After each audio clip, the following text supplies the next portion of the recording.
I'm going to hit the record button and let's get started.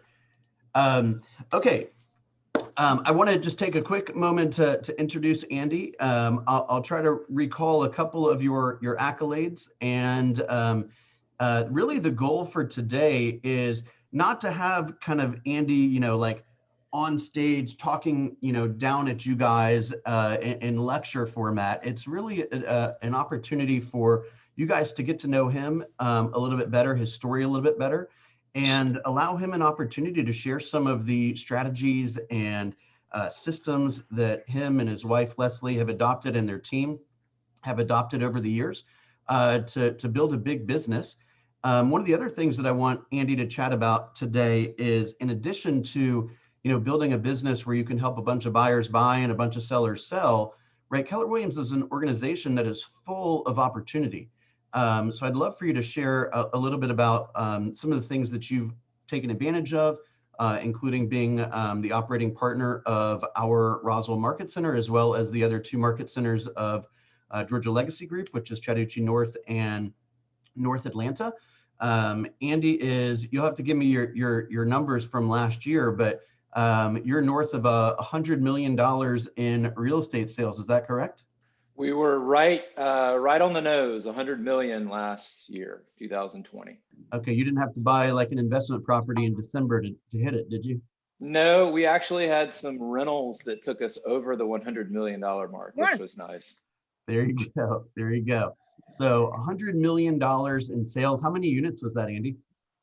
210, 208, something like that. 210 home sales. And right at $100 million. Andy is in Gary Keller's top 100.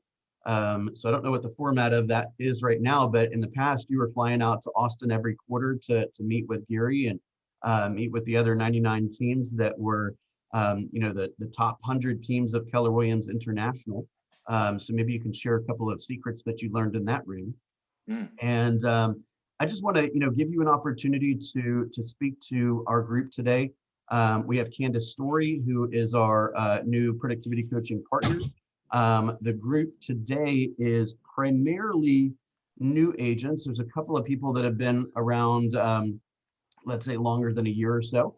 And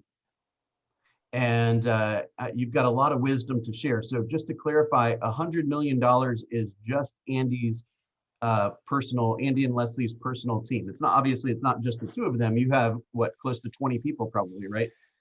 Well, back then we had about 12 people. Now we have 15. So we're definitely ramping up now. Okay. So 12 people, $100 million. Right. Yeah, about 50% operations and 50% sales. Okay, so 6 salespeople achieving a mark of $100 million in sales. Congratulations, my friend. Yeah, man.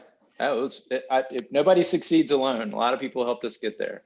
I bet. So, and do you happen to know the number offhand for Georgia Legacy Group, just for comparison's sake?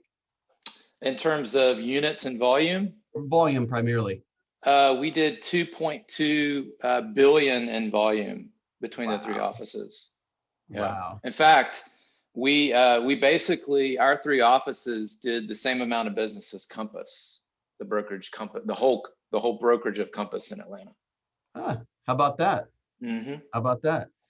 All right, Andy, let's pretend like, how you have, they asked the question, like, if you had a billboard and you could tell all of the real estate community certain things, what's on that billboard? What is the primary message that you want to get across today? Well, I'd be delighted to answer that. And let me first say what an honor it is to be in business with you, Bill. You and I have known each other for a long time, and to see the things you've accomplished in your own business as well as within the market center is really my honor to be in business with you. So thanks for giving me an opportunity to be with your people and help in any way. If I was pulling together a billboard, there's 2 things that my dad taught me very early on. The first one is you aren't crap without your people, except he didn't use the word crap. It started with an S and ended with a T. Right. And and I've always remembered that again, nobody succeeds alone. We all have to have people that support us. We all have to have mentors. You have to have people that coach us and hold us accountable. So the first thing is you aren't crap without your people. The second thing is you have to be willing to pay the upfront price. If you're working towards something that's great, you have to be willing to pay that upfront price.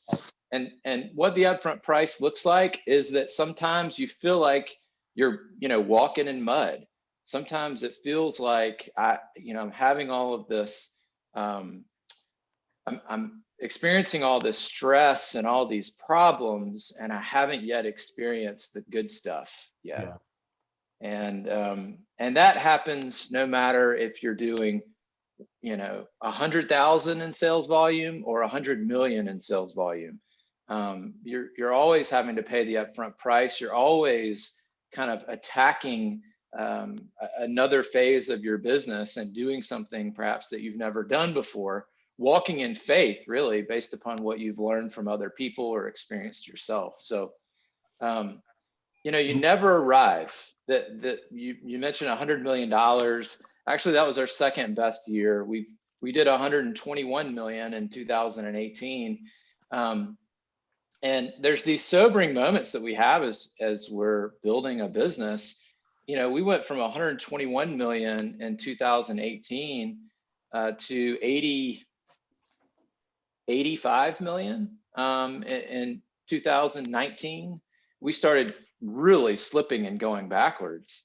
And those moments are going to happen. It's just important that you have some self-evaluation, and you can really ask yourself some pertinent questions to understand what just happened.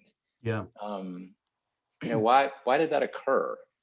But yeah, my billboard definitely is you aren't crap without your people, and pay the upfront price in all things. So I want to dig into the pay the upfront price. One of the things that I've always said is when you have a challenge and you're tasked with dealing with that challenge, there's really only two ways that you can approach it. One is you can use your time to deal with it, and the other is you can use your money to deal with it, right? And your money is essentially, I hate to say it this way, but it's essentially somebody else's time, right? Yeah. And especially for new agents, a newer agent will tend to have more time than money. And then as you're building up your business and as you're cashing commission checks and helping a lot of people, then you have the money to buy back your time. Well, as long as you don't get addicted to the job money, because a lot of people find themselves in that position where, it's normally when they hit that $100,000 in income, right? That's what everybody says they want to make. Yeah. $100,000, right? And once they hit it, and quite frankly, a lot of people hit that number, but we know that that's a top line number. That's not a profit number.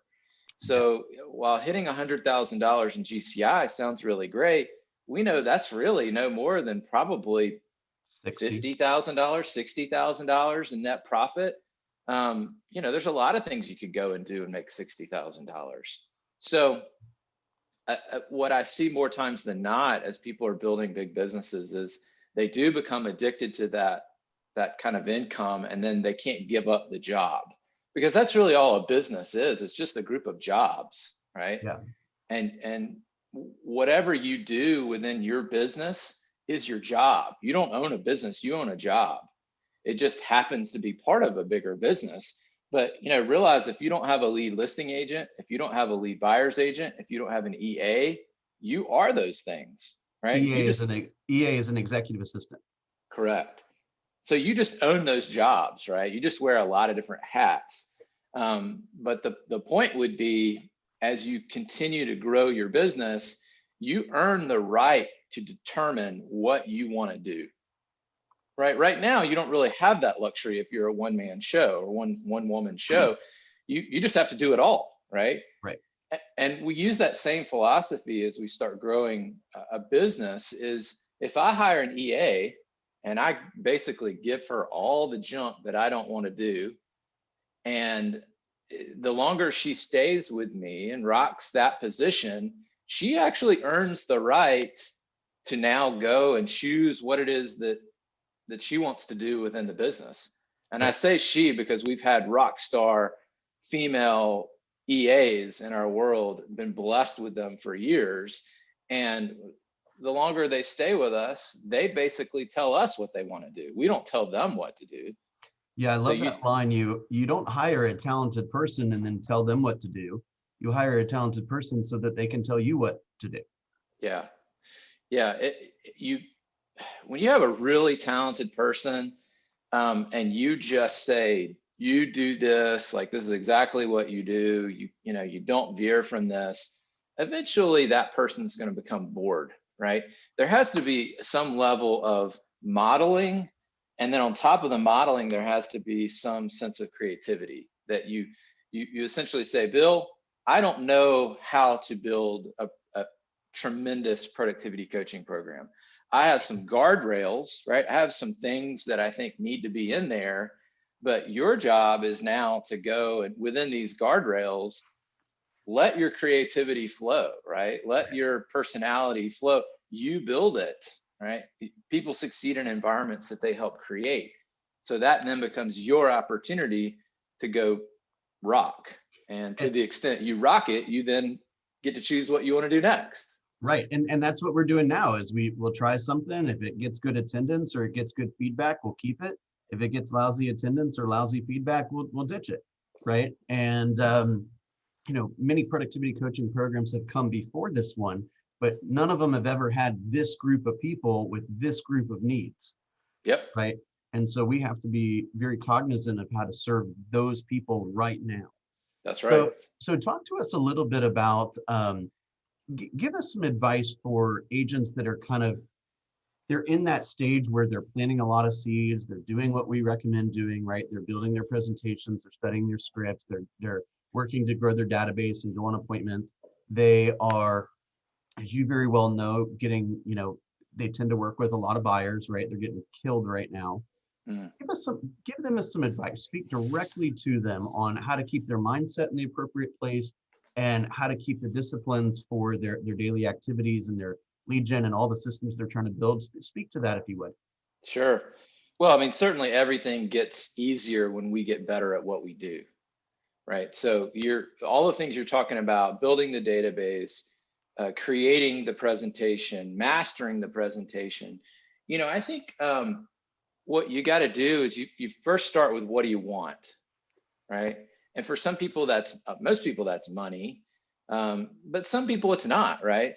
Sometimes it's, you know, I want to own this beach house or I want to own this car or whatever it is. And once we start with what we want, we then have to back into that with, all right, how many houses do I have to sell in order to create the kind of money to have what I want? And then you have to ask yourself, those, you know, however many houses that I need to sell in order to get what I want, can I do that all myself? Is that something that I can, you know, bear the brunt of myself? Right. And then we have to ask the question, how many appointments do we have to have, you know, to convert to closings? That means we have to convert to clients, right? Mm-hmm. So we have to have, following that economic model from the Red Book, from MREA, Millionaire Real Estate Agent, we then have to figure out how many clients do I have to take. And then to figure out how many clients I have to take, I have to then figure out how many appointments I need. For most of the new agents that I work with at the Peters Company, that's how we start. We start with what do you want, and then we back into how many appointments. And so every week, in order to make over $100,000 in a year, we figured out that a sales agent needs to go on one appointment a week. Come heck or high water, they got to figure it out to get one new client or one new appointment a week. Not even take a new client, but just go on an appointment. Once we understand that we've got to do that, we then commit to giving a presentation at least once a week. Now, you may give it to a potential client, you may give it to your dog. It doesn't matter. It's just you're getting in the rhythm of giving that presentation at least once a week. The worst thing we could do is practice on prospects, right? Yeah. So, but we have to have that goal. The mindset is we've got to have, all right, let's simplify this, right? Let's not get in the weeds of there's all these things to do and it almost becomes overwhelming. But if I told you the only thing you have to do this week is to set and go on one appointment, that's it. You do that, you are winning the game of real estate this week. Right. And I think that kind of simplicity is important for all of us. Now, my number of appointments might be more than your number of appointments, right? That's okay. But you can't get to 10 appointments a week until you get to one. Right. So it's one step in front of the other, one appointment in front of the other, and you just focus on that one. I think when you have that singular focus and you front load your week. Can I share my screen, Bill? Yeah, let me give you permission to do that. I just want to show you guys what I mean by front loading your week, because I don't, all the stuff that we talk about, I practice this. It's not like theoretical.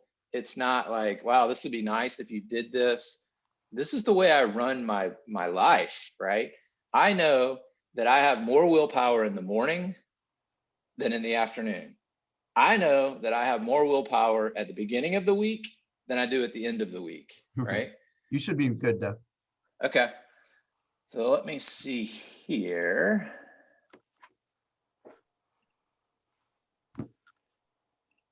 All right, can y'all see that? Yep.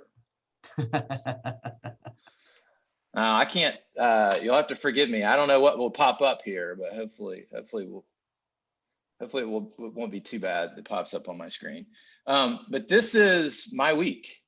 And what do you notice about my week? It's front loaded. Yeah, it almost looks like a triangle, right? Like a left to right. Like here's the base of the triangle on the left side, and it, gets shorter and shorter and shorter. And the reason for that is I know what my business requires. My business requires accountability and conversations. I need to understand what's going on. And then as the week progresses, I call them junk drawers. I have a lot of junk drawers. You all have those in your house that if you ever want to find something that's out of the box, you go to the junk drawer, right? It might be there. Well, those are all the spots that you might find stuff. Like look at today. Look at my day today. This is the perfect day, by the way, for me to do this. I've got a free moment between 9:30 and 2 o'clock. That's going to be all junk drawer stuff. I have a list in my planner that I just throw things like do this, do that. And it's a traditional to-do list. Mm-hmm. It's not even a success list because my success list has already been done for the week. I've already done all that towards the beginning of the week. Yeah.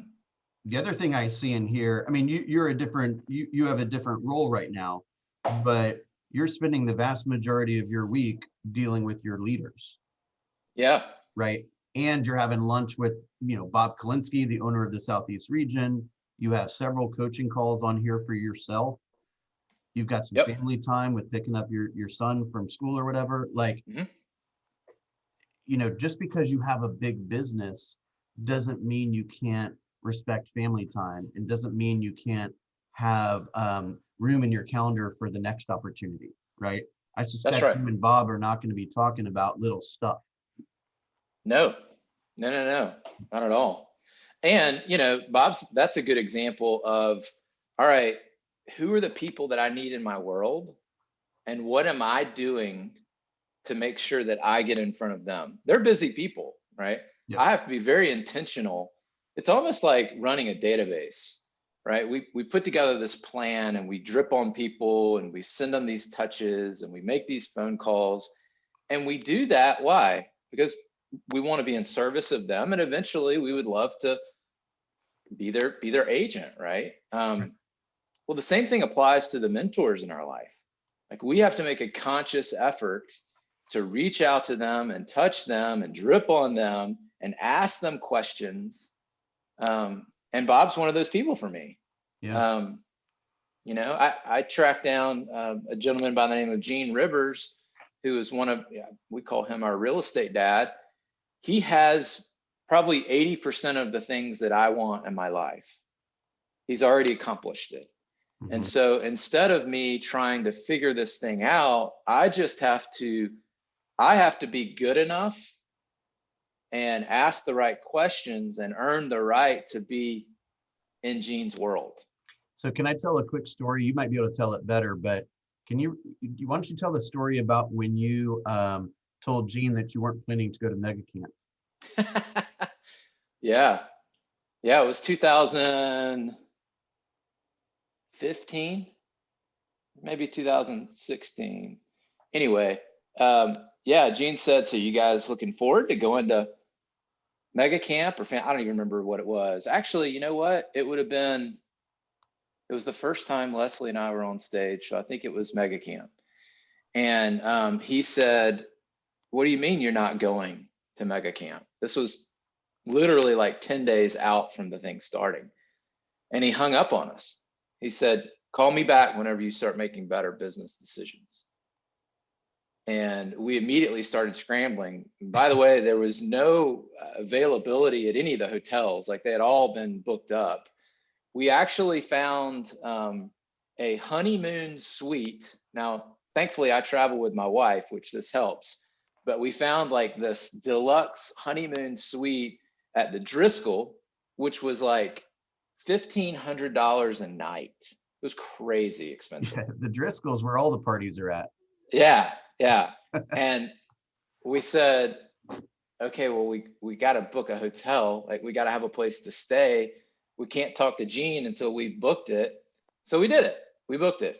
And so we called Gene back and said, good news, we're going.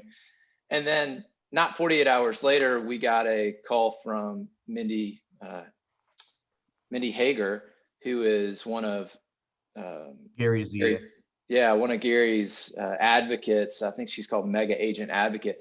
But she said, hey, Gary would like to interview you guys about your marketing plan on stage at Mega Camp. And we were like, dang, what if we had told her we're not going? All right. So what we learned there is that you say yes and you figure it out. And that created that platform, right, of being on stage with Gary, gained us a lot of credibility that really kind of it propelled us forward and gave us authority, I think, in the marketplace. And we started teaching our material in our classes and traveling. And in 2019, Les and I were on the road 71 days and taught in 36 different market centers across the country. And as a result of that, today we do, probably 20% of our business is out-of-state agent referrals. So it's funny how you look back on the things that happened and, you take advantage of these opportunities and something unexpected occurs as a result of it. Interesting. So can you go back to when you were getting started and when when our agents are trying to build these networks, right? When they're trying to, kind of level up their business, when they're trying to, polish their presentations and all these kind of things. Give us some motivation. Give us a couple of disciplines that maybe you use, to kind of stay on track and to overcome those tough days. Yeah. Well, I think a lot of us got into real estate because we didn't have a boss. We had a flexible schedule, right? And I think there's a two-edged sword with that, right? If you're a certain type of personality, you flourish and you almost become workaholic, right? Because nobody's looking over your shoulder. You're working for yourself. You have a flexible schedule, but when you get busy, you get busy. The other personality is I don't have anybody around me holding me accountable. And as a result, I'm kind of floundering, right? And that's obviously where productivity coaching comes in handy. anytime I'm struggling or, I'm not accomplishing what I need to accomplish, I schedule thinking time. I become reflective. I go into search mode, right? Where I'm asking questions of people who I know and love and trust. Um, I'm making sure that I am including a lot more accountability in my life. There's a concept that I talk about a lot. I call it forced accountability, but essentially you first think it, right? And then you start talking about it. You let everybody in your world know about what it is that you're doing and where you're going and what your goals look like. And then unless you're a sociopath, you have to do it, right? For me, one of my biggest fears is looking bad in front of other people. And because I know that, I then just start telling everybody, here's where I'm going. Here's where I'm going. Here's the map of how my business is going to grow. And then probably nobody comes to me and says, Andy, you said you were going to do this. Like, what are you doing? It's forced accountability because I feel it. I put it on myself because I've said it, right? Mm-hmm. So, I think that for anybody that's struggling, the more we talk about it, people grow into the conversations that you have around them, right? This applies to anybody that would be in your world. This applies to your kids, right? If you have big conversations, your kids are going to think big, right? If you baby talk your kids and, coddle them, chances are they're probably going to grow up to be babies, right? So think back of those days when you were learning to swim as a kid, and you hung out in kind of the shallow end, right? But at some point, you made a conscious decision to go to the deep end. And when you survived swimming in the deep end, how did you feel? Mm-hmm. I drowned a few times, to be honest. Well, that's how we learn too, though, right? I mean, we kind of get kicked in the head a few times in anything that we're doing to learn. But those moments where you swim into the deep end and you survive and you think, wow, this really wasn't as scary as I thought it would be. And now swimming in the deep end is something that we always do, right? So the same thing applies with your growth in your business. I don't ever want you to just get confined inside of the four walls of the market center, or confined, within the limits of your imagination. You kind of have to get out there and you have to see different perspectives and you try some things, right? Go swim in the deep end for a little bit. Right. You can come back to safety for 75% of the time, but 25% of the time, I would want you to get uncomfortable. Yeah, on my coaching call the other day, my coach said, when was the last time that you did something for the first time? Yeah. Right. So let that sink in for a second, right? When was the last time that you did something for the first time? And I feel like you must have been on that call, Andy, because a lot of the topics we're talking about today, we talked about. And my coach also said, are you practicing common thinking or uncommon thinking? Right. Yeah. Hard choices, easy life. Easy choices, hard life. Say that again for us, please. Hard choices, easy life. Easy choices, hard life. So what kind of choices are you making? Yeah, I love that. Just as a quick plug, Gene, Andy's coach, is going to be leading career visioning. The first session is this Friday. So I know there's a couple people on the call that do plan to attend that, including myself. So I appreciate it. I'm sure you were involved in that. Thank you, as always, for bringing Gene to town. That's awesome. Oh, yeah. I want to be respectful of your time today, Andy, but I got maybe one more question for me, and then maybe a question or two from the group, if you don't mind. Can you kind of speak to how can our agents best prepare for the future of the real estate industry? And while you're answering that question, maybe you can speak to some of the murmurs about KWX and going public, and why that would be helpful for us, or what the pros and cons of that are. Yeah. Well, I think the first thing that you should do for, when you consider the future of real estate is how do you get into relationship with more people? And when I say relationship, let's define what that is, because I really do treat marketing as service, being in service of other people. And so I approach the database, all these people that I say I know, or I'm in relationship with, what do I really know about them? So the way I approach the database is it's a giant fill in the blank game. I want to know, where are they from? I want to know the names of their kids. I want to know if they're a cat or a dog person. I want to know if they drink red wine or white wine, or maybe they don't drink at all. Maybe they're in recovery.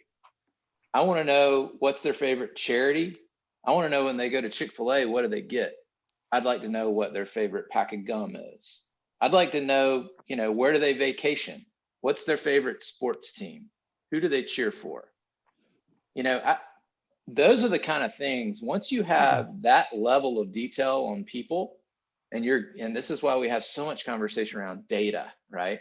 Think about Amazon, Netflix, all these companies. Think about how much they know about what it is that you like, and think about how they show up for you and how they serve you, right? And how they offer you things of value that maybe you didn't even know you needed or you wanted, right? That's the way we have to show up for our database. We have to, know that when we have tickets to a Braves game, who do we have in the database that actually likes the Braves? Because that's a very meaningful touch, right? Yep. Whenever somebody, gets a new dog, I want to send dog biscuits or dog treats. I have a runner that the runner will run those to their front door. When somebody gives me a referral, there's a process for, what we give them as a result of showing appreciation for giving us that piece of business. So ideally, you're not just giving them a $10 Starbucks card, you're giving them something that's meaningful to them specifically. Right. Yeah, I mean, this is easier to do when you start doing it with a brand new client. If I have a buyer in the car, if I was role playing this with you, Bill, I would say, Bill, I have this kind of silly game. I like to understand what people like, and I know where their money goes is where their passion flows, right? So if I was to give you $1 today and you had to spend it or you had to give it back to me, how would you spend it? $5, $10, $25, $50, right? And go through that exercise. And I might ask some questions like, okay, well, tell me why that's important to you. Or, what is it that you like about Chick-fil-A? What is it that, you would spend your money there? And really like go deeper into whys with people.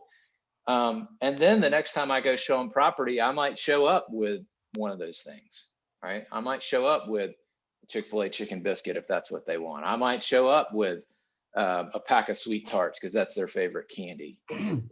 I want to surprise and delight people. And the only way I can do that is by asking questions and recording that somewhere.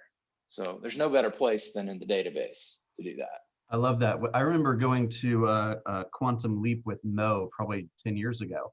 And she said, I'd much rather have a database of 25 people that I knew what their cat's name was, and they could send me one piece of business a year, or 2 pieces of business a year. If I wanted to sell 75 homes, they each need to send me 3 pieces of business a year, and I would never have to call a stranger again.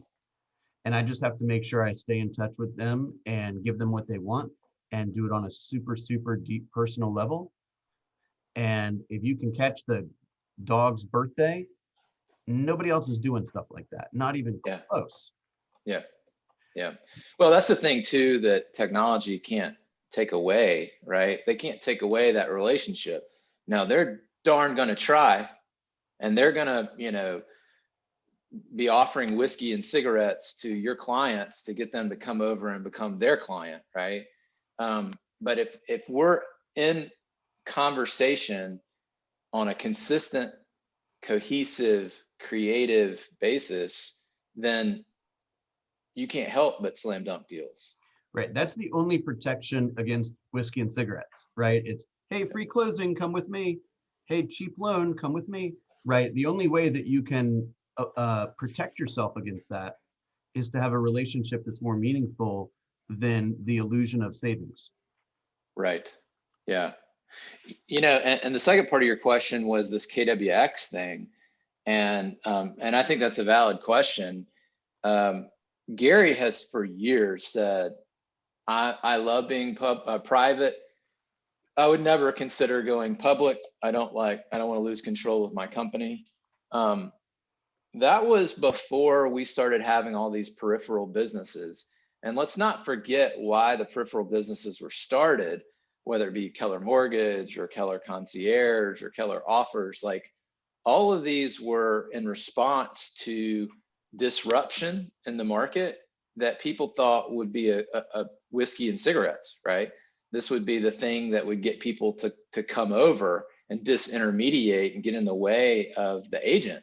And Gary said, all right, if people want that, we'll do it. It's a lot easier for the incumbent, which Keller Williams here would be the incumbent, to start implementing a new service or a new technology. And as long as the incumbent is not stagnant, dogmatic, right? My stuff doesn't stink, right? I am, what we're doing is working.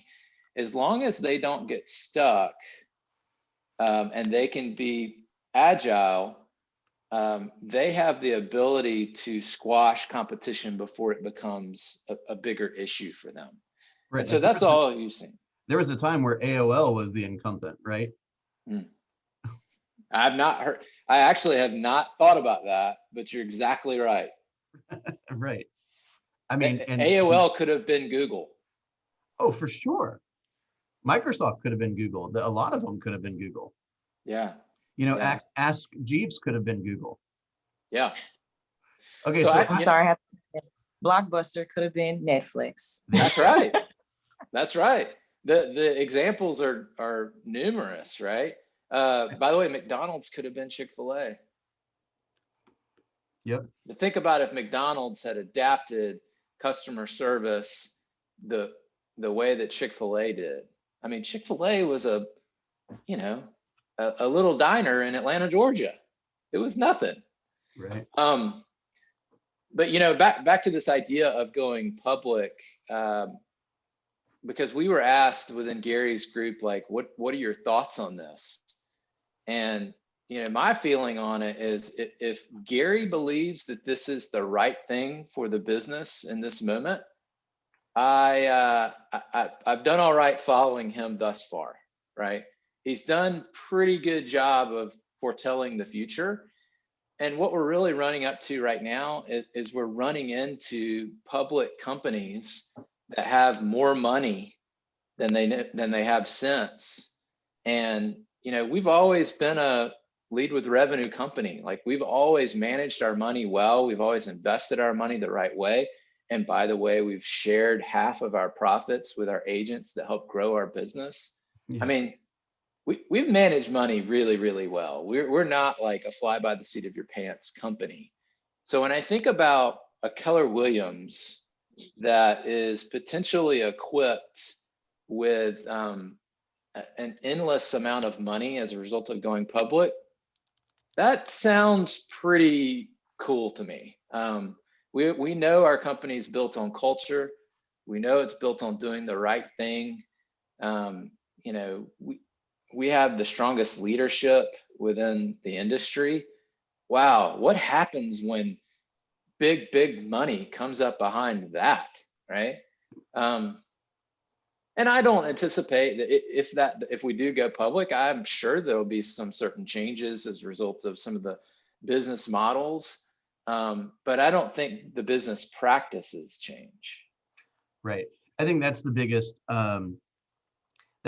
thing is if we intend to continue to stay the incumbent and to shift as the world around us shifts, we're probably going to have access to more capital. Mhm. Right. Have to. We're not talking about like 2 or 3 billion. We're talking about a lot more than that. Right. So Yeah. And the cool part about that is that that we're just talking about more value, right? That money flows to KWRI, which KWRI being the mothership and, provider of a lot of our value, not all of our value. Personally, I think our true value is in our local leadership. Mhm. It's within our market centers. We just have the good fortune to be able to plug into KWRI, which provides a different kind of value. So I think that value changes. I think you see increased innovations and investments within technology. And everybody, all of us win in that, because I can tell you, I used Follow Up Boss for 5 years, and I started with a $79 subscription per month, and it grew to almost $1,000 a month that I was paying for technology. Mhm. And now that number is negated. So, Right. and it doesn't even do a fraction of what we know that it's going to do eventually, right? It's more or less kind of a CRM, a customer relationship management system, and you can buy leads through Lead Accelerator. You can communicate with your market center, obviously, on compliance. But I mean, those are really the only. I mean, we do have kind of a marketing arm within Command, but it doesn't do anything compared to what it's going to do. Right. Right. And as long as, it kind of reminds me of that line that I might botch the delivery of this, but basically says like money, if you come into a certain amount of money, it's not going to change your personality. It's just going to magnify it. Right. That's right. And therefore, when Gary has, or if Gary has access to more capital, his belief in keeping the agent at the center of the transaction, his belief in coaching and training, his belief in development of technology, that's what's going to get magnified. He's not just going to like change That's and right. like start like, being like some of the other competitors, right? So Yeah. I've kind of gone through, I'm sure you have too, kind of these evolutions of, no, I think that's a bad idea. Oh, wait a second. Zillow's worth 50 billion. I think we might need a little extra cash. Yeah. I mean, your values are always on display. Gary's always said 2 things that reveal you most are money and age.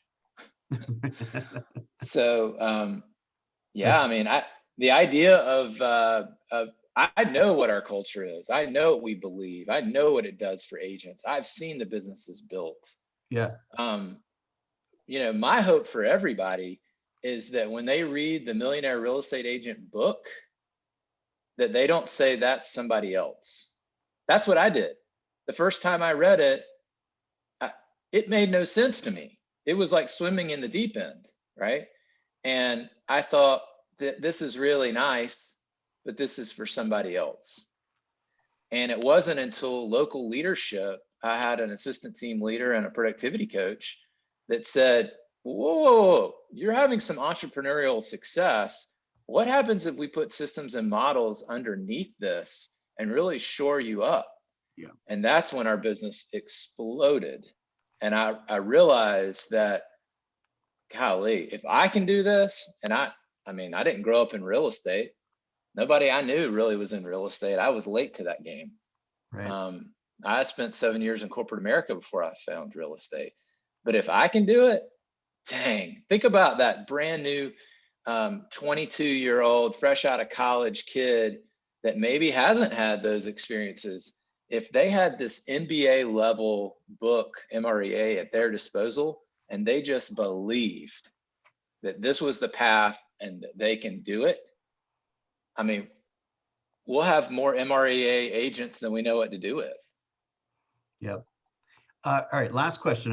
I know we're getting close to our time.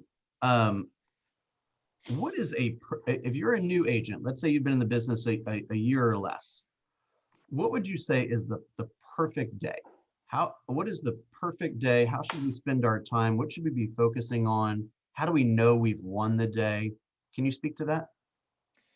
Yeah, I mean, I would go back to that front loading, right? And my focus, if I wanted to make 100,000 or more dollars, is to set one appointment and to attend one appointment. So I would do whatever it took to get that appointment. And then I would spend the rest of my week. Let's talk about what face-to-face meetings look like. Think about all the opportunities that you have to get face-to-face with people, because that's very important when you get started. So you have perhaps coffee in the morning, then you have breakfast, and then you have a mid-morning coffee, and then you have lunch, and then you could do a coffee after lunch, right? Then you could do drinks after work. Then you could do dinner. You could do coffee after dinner, right? We just talked about at 4 different coffee shops, right? Yeah, well, not necessarily. I mean, if you read Michael Mayer's book, right, Yeah, The you have 7 them all. Levels of Communication, you do them at the same place. Right. It's like your home field advantage, right? Your Yeah. place. I have a couple places like this, like in Roswell, Hugo's Oyster Bar. I love oysters, by the way, but I just love that Louisiana food. If somebody meets me for lunch, I generally will say, obviously, Hugo's. And it's just, I'm comfortable there. They play my kind of music there. If it's after hours, they serve my kind of beer there, right? I mean, it's just the place that I feel comfortable. You're like the mayor of Hugo's, right? Yeah, yeah. People come in and they all know you. And what does that make the person that you're meeting with think? They're like, oh my gosh, this is a well-connected guy. There's probably a lot of benefit from developing a relationship with this person. Yeah. So those 8 different opportunities to get together with people, I would fill one of those spots up at least every day. One of those opportunities, and when you think about the people in your database, who are your core advocates, realizing that sometimes your core advocates aren't the people that are going to do business with you. I mean, one of my best friends, who's a closing attorney with Campbell and Brannan, back in the day before we had a relationship with Campbell and Brannan, he said, Andy, I can't use you to buy a house because I have this relationship with this other brokerage, and it would look bad, and I can't do it. And I would say, Zach, I love you, man, and I would love to help you and Kylie buy a house, but can I be real honest? Your referrals are worth more to me than your own business. So can you just continue to refer me? Can you give me, instead of giving me these 2 transactions, can you give me 5 referrals this year? Yep, I can definitely do that, because our relationship allowed me to have that conversation. Yeah.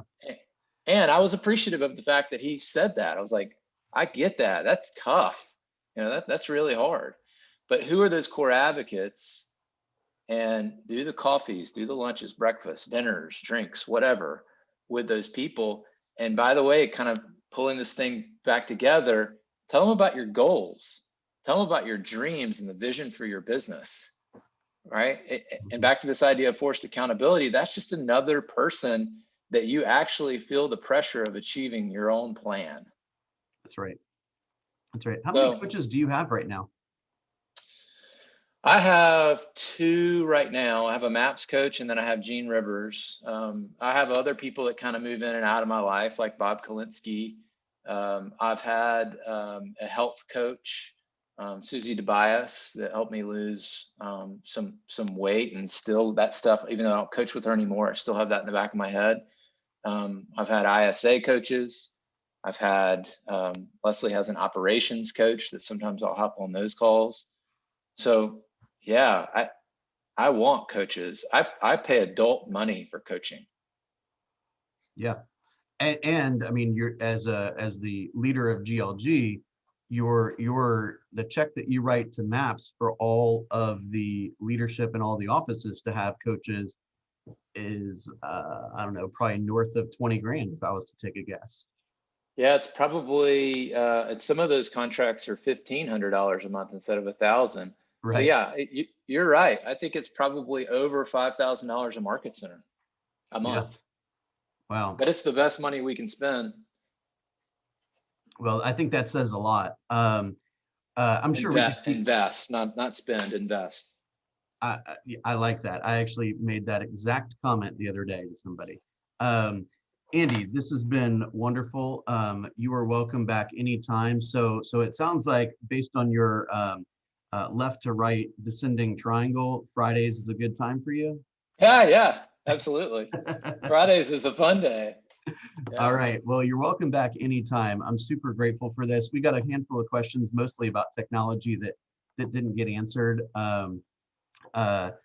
You know, one little thing about how do we compete with the Redfins and the Zillow in terms of search apps and that stuff. I suspect that's at the top of the list of KW.